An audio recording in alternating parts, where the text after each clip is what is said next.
নিপা সংক্রমণে চিকিৎসার গাইডলাইন প্রকাশ, ওষুধ ব্যবহার, চিকিৎসা পদ্ধতির নির্দেশিকা স্বাস্থ্য দপ্তরের। নিপায় মৃত সংক্রমিতদের সংস্পর্শে এলে সতর্ক।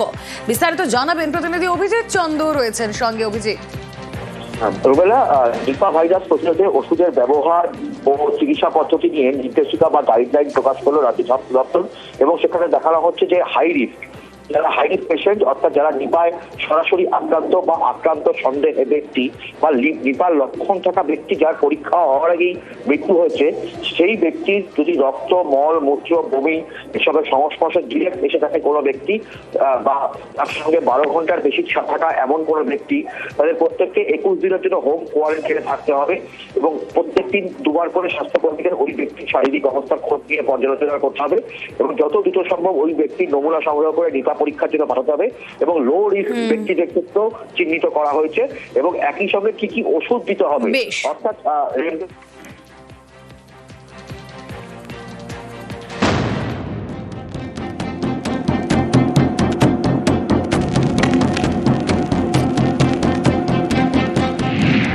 সম্প্রতি বাইপাসের একটি বেসরকারি হাসপাতালে ভর্তি হন এক তরুণী। তার শরীরে নিপা ভাইরাসের উপসর্গ দেখা দেয়। বুধবার রাতে তাকে ভর্তি করা হয় বেলেঘাটা আইডি হাসপাতালে। মঙ্গলবার রাতে নিপা সন্দেহে বেলেঘাটা আইডিতে ভর্তি করা হয় দুজনকে। একজন দক্ষিণ 24 পরগনার বাসিন্দা, বর্ধমান মেডিকেলের জুনিয়র ডাক্তার, আর একজন ওই হাসপাতালেরই নার্স। এর আগে নিপায় আক্রান্ত হন 2 নার্স। তাদের মধ্যে একজন পুরুষ, পূর্ব মেদিনীপুরের ময়নার বাসিন্দা, আর একজন তরুণী পূর্ব বর্ধমানের। দুজনেই বারাসাতের বেসরকারি হাসপাতালের নার্স, সেখানেই ভর্তি রয়েছেন। জানা গিয়েছে 19শে ডিসেম্বর বারাসাতের বেসরকারি হাসপাতালে জ্বর নিয়ে ভর্তি হন এক মহিলা। সেদিনই তিনি মারা যান। ওই মহিলার সংস্পর্শে আসেন 2 নার্স। সেখান থেকেই নিপার সংক্রমণ হতে পারে বলে আশঙ্কা।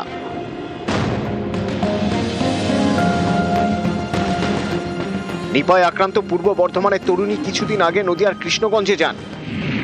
কৃষ্ণগঞ্জে তরুণীর সংস্পর্শে আসা 45 জনকে চিহ্নিত করা হয়েছে। তাদের নমুনা পাঠানো হয়েছে কল্যাণী এইমসে। কোভিডের পরে আমরা অনেক বেশি প্রিপেয়ার্ড এই ধরনের যে কোনো এপিডেমিক সেটাকে হ্যান্ডেল করার জন্য স্বাস্থ্য দপ্তর থেকে সমস্ত হাসপাতালগুলোতে প্রয়োজনীয় নির্দেশিকা পাঠানো হয়। মানুষকে শুধু এটুকুই অ্যাপিল করা যে এখন পর্যন্ত এমন কোনো পরিস্থিতি তৈরি হয়নি যাতে সাধারণ মানুষকে মাস্ক করে ঘুরতে হবে বা দূরে যেটা সোশ্যাল ডিস্টেন্সিং সেটা করতে হবে। কাজে এখন মানুষের আতঙ্কিত হওয়ার তো কোনো বিষয়ই নেই। হাসপাতালে যদি তারা যান, বিশেষ করে যাদের অন্য কোনো অসুখ আছে, তাহলে তাদের মাস্কটা তারা ব্যবহার করুন।